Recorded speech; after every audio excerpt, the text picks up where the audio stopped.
वज़ीर आज़म सदारत हेठ हुकूमती इतादनि जो अहम मुशावरती इजलास। आसिफ ज़रदारी, बिलावल भुट्टो ज़रदारी, मौलाना फज़ल रहमान, मरियम नवाज़, चौधरी सालिक ऐं ॿिया इतिहादी शरीक। अॻूणे वज़ीर आज़म नवाज़ शरीफ़ वीडियो लिंक ज़रिए इजलास में शरीक। मुल्की सियासी सूरत हाल ऐं अदालती फ़ैसिलनि ते मुशावरत।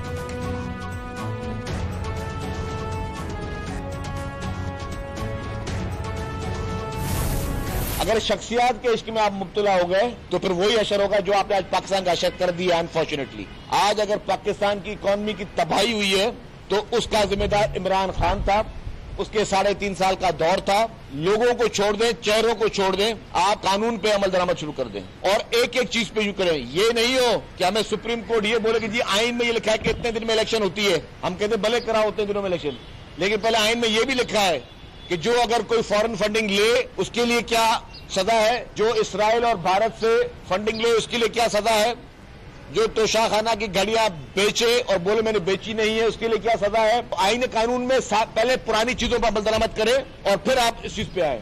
ये नहीं हो सकता एक शख्स को आप हर कानून में स्टे देते रहें, हर करप्शन केस में स्टे देते रहें, हर बुराई में उसको प्रोटेक्ट करते रहें और आखिर में बोले जी अब उसको हमें हीरो बनाना है, उसके लिए हमें और रास्ते निकालने। इस तरह मुल्क में कानून नहीं चल सकता।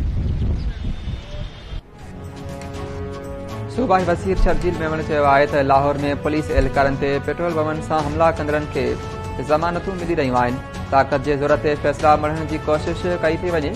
छा मुल्क में आइन ऐं कानून तहत को फ़ैसिलो न थींदो? दादरे लाइ धार ऐं ॿियनि लाइ धार कानून आहे। मुल्क में बीठो निज़ाम आख़िर केसिताईं हलंदो रहंदो? सईद गनी चयो आहे त चीफ जस्टिस जो कमु कंहिंखे पैगाम ॾियणु न पर इंसाफ़ करणु आहे। बेंच खां पाण खे अलॻि कंदड़ जज खे ॿीहर बेंच जो हिसो बणाइण सम्झ खां ॿाहिरि आहे।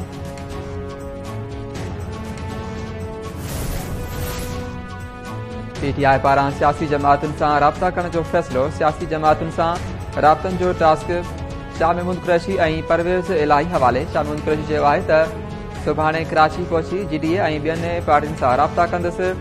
आइन ते हमिलो थींदे ॾिसी रहिया आहियूं। आइन जे दिफ़ा लाइ अदलिया ऐं जज सां गॾु बीठल आहियूं।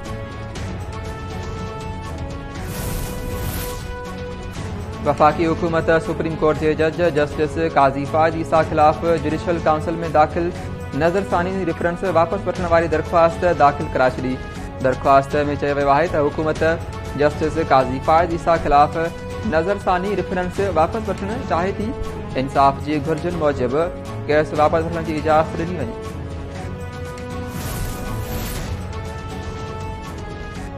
कराची जी 3 वॾनि अस्पतालुनि खे सिंध हुकूमत हवाले करण वारो मामिलो हल न थियो। सिंध हुकूमत अस्पताल हवाले करण बाबति वफ़ाक़ी हुकूमत खे हिकु ॿियो ख़त लिखी छॾियो। जिना अस्पताल NICVD NICH ऐं जे मुआदे जी तारीख़ ॾियण जो मुतालबो। सिंध हुकूमत पारां 105 अरब रुपया राइट ऑफ करण वारो शर्त बि मञण खां इनकार। तोशाखाना केस में नेब जी तलबिया के इमरान खान जी घरवारी बुशरा बीबी इस्लामाबाद हाई कोर्ट में चैलेंज करे छॾियो। दरख़्वास्त ते फ़ैसिले ताईं नेब खे कार्रवाई खां रोकण जी सदा। बुशरा बीबी दरख़्वास्त में चयो आहे त नेब इंक्वायरी खे जांच में तब्दील करण खां रोकींदे जारी थियल नोटिस रद्द कया वञनि।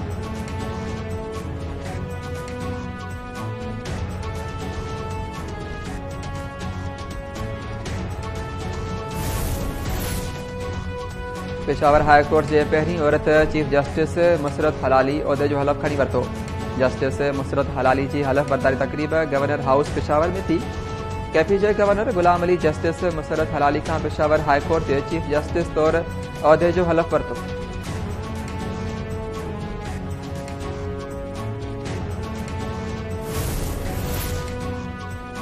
लाहौर जे मिलत पार्क में अॻूणे SP जे टारगेट किलिंग मोटरसाइकिल सवार हथियारबंद अॻूणे SP फरत अब्बास खे घर ॿाहिरां क़तल कयो वियो।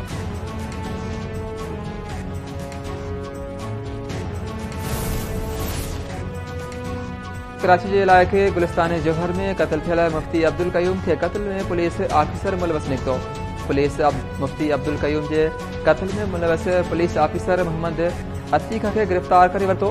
पुलिस ऑफिसर मोहम्मद अतीक कराची कातलनि खे मुफ्ती अब्दुल क़यूम जे क़त्ल जी सुपारी ॾिनी हुई।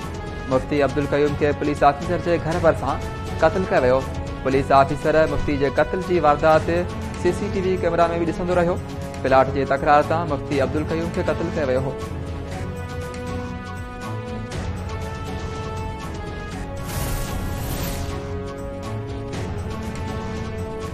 मलिर जे इलाइक़े गडाव टाउन जे 200 ॻोठनि जी बिजली 24 कलाकनि खां बंदि। ॻोठाणा परेशान। बिजली जे बंदि थियण सां ॻोठनि में पीअण जे पाणी जी फिराई मुअतल। रोज़ेदार सहरी ऐं अफ़्तारी लाइ परेशान। बिजली बंदि करण ख़िलाफ़ रहवासियुनि जो गडाव। Guild station आॾो मुज़ाहिरो नारेबाज़ी।